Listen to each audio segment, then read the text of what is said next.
So we're going to talk about another undervalued asset that I believe is very undervalued. It's obvious, it's on the screen, it's Rose. I'm going to go through the basics of what it is, but why it is undervalued, because two assets are coming to it very, very soon, which is going to open up the gateway for things to happen. This is very, very important to understand. The ecosystem is about to get greenlit. It's going to be pretty awesome. So I've been talking about this for a while. You may have seen videos on it. I was screaming about it, 4 cents, 5 cents, buy it. It's probably going to do well. So when we talk about the smart privacy, it's kind of like Bitcoin in a way. Bitcoin has privacy built in, right?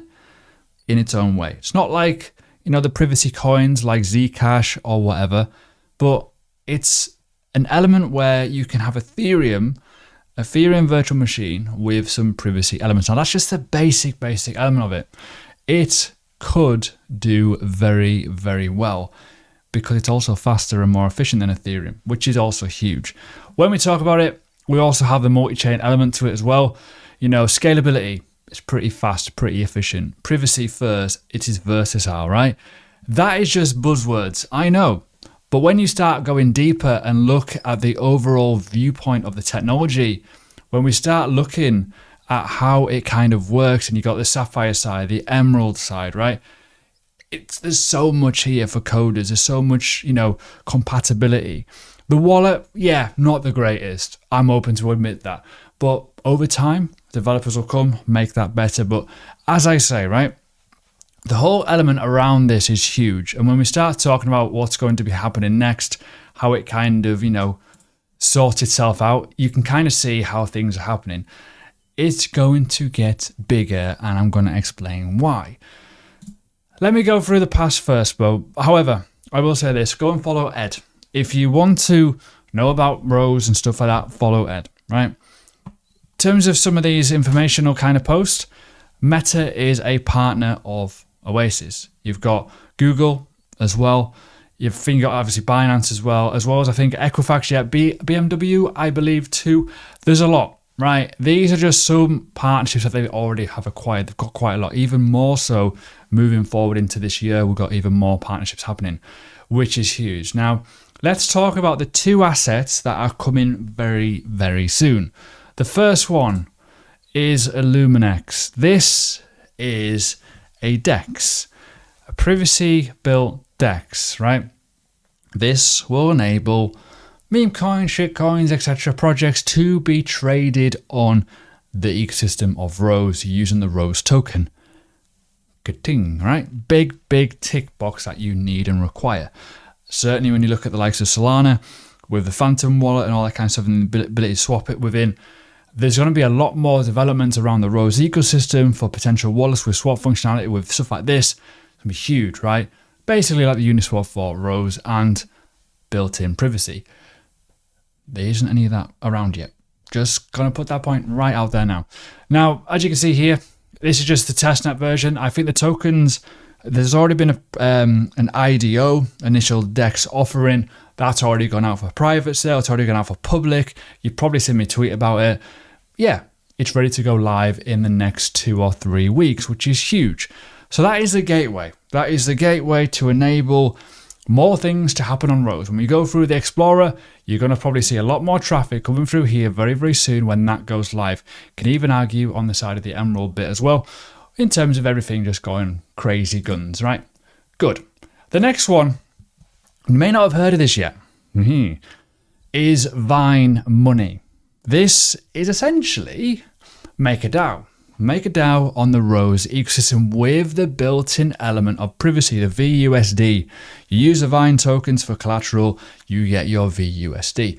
Again, the starting point, the ecosystem growth point for the entire ecosystem. It's good to have its own stablecoin. It's good to have something that is also collateralized, which is huge. None of this bullshit bollocks what Luna tried to do. So that's huge as well. Mint it, voting, utility. Quite a big thing. Basically, as I say, think MakerDAO. Moving forward into the future though, what is the supply like? Well, there's enough. There's enough out there. It's fully diluted in certain points, but there is still quite a bit that still needs to come out. but it's getting lower and lower, which is good to see. Big supply drop coming out very, very soon in 45 days. Don't think it's going to matter too much.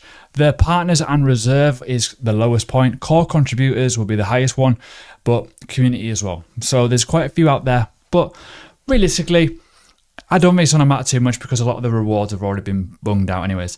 When you think going into, middle of the year, quite a lot of them will be still out, essentially. It'll start to slow down, which is absolutely fine. But in terms of the technicals, right, I've talked about this before. It gives me Cardano vibes. It really does. And it's like, well, look at this massive accumulation and off we go. This is interesting, right? This is TA that I've had on my chart for a bit now. Look at where that, situation of, this dump. But I don't know, well, actually, where's it gone? There it is. When you see it on these charts, this is what, this was yesterday. Yesterday's price action was pretty crazy. Went right into that EMA and then it's just found a level of support.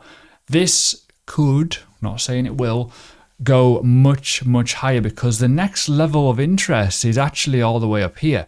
When you think about a big core level, 20 cents. And I've said this before, gets above this kind of point and finds some stability. There's not much really there. There's a couple of little bits here at 16 cents, but had a massive melt. It melted massively as the market crumbled, right? We all know what happened at this point. Luna, get the idea? So the market crumbled. There's a massive, massive void in that gap. Not just Rose looks like this. A lot of things look like this. When they get to that point, they're going to just zip because the liquidity is going to be low because a lot of people got liquidated at them points and it wouldn't have been filled. People have probably forgotten about it, which is good. When we also look as well at the Rose BTC chart, it also still, in my opinion, looks very much undervalued. It's had a nice little run, but it also has retested that EMA 21 level on quite a few of these bigger charts and also zipped below it and kind of found level of support around this point anyways. This is the thing. It still looks, when you zoom out, incredibly undervalued. But the kicker here, in my opinion, why it's undervalued, it has had one go at a cycle, albeit it came out pretty much as it was just kicking off. The thing with Rose back then, it had nothing. It was developing, it was building, it was very, very small. It didn't have anywhere near the amount of developers. The technology wasn't built. All this kind of stuff, like Sapphire, for example, wasn't even a thing back then. It wasn't even live. When we talk about that and we talk about all the kind of technology here, then we go on to the likes of, this cycle, it's going to have its own DEX. It's going to have its own stable currency that it's running, both of them. There's going to be more and more projects that are going to come out. There's going to be a lot more projects coming out by what I believe is going to happen anyways, personally. So when you start thinking about that, this ecosystem alone is just about to kick off, which is huge. And when we go through this, when we look at like the grants program, the fund and all that kind of stuff, there's a lot of things happening here that could go very, very interesting and very, very north. Why? Because it's never been around before. It's, this is a huge thing. So when I talk on my Patreon, and feel free to go in my Patreon and have a little look, I talk about my own little mini blueprint that I like to do. One thing that I like to find is I like to find coins that have had one cycle, but they've never had that continuation because, ultimately what's happened is they've never really had that sunlight because they didn't really have much of a utility. Rose fits that bill. In the past, it's new. It's brand new, squeaky clean. Second cycle, you tend to get the network effect. People know about it. People can use it. They've got that trust factor. They're going to buy something that's been around for a bit longer. It works very, very well, as in my opinion, buy low, sell high, right? Kind of makes sense. Anyways, if you like my content and if you think Rose is one of those assets that could do very well, let me know in the comments. I'd like to hear your opinion. I've done price predictions on this. I personally think it is going to go beyond its all-time high just due to network effect, due to the fact that it's going to have its own DEX, due to the fact that obviously stable currency and much more is going to come over the next couple of years. That's huge. But it's just opinion. It's not financial advice, of course. But it all stacks up pretty well. Could be very, very interesting. And yeah, no shocks to see if it's going to do a 10x from here. I wouldn't be shocked at all. I think it probably will, personally.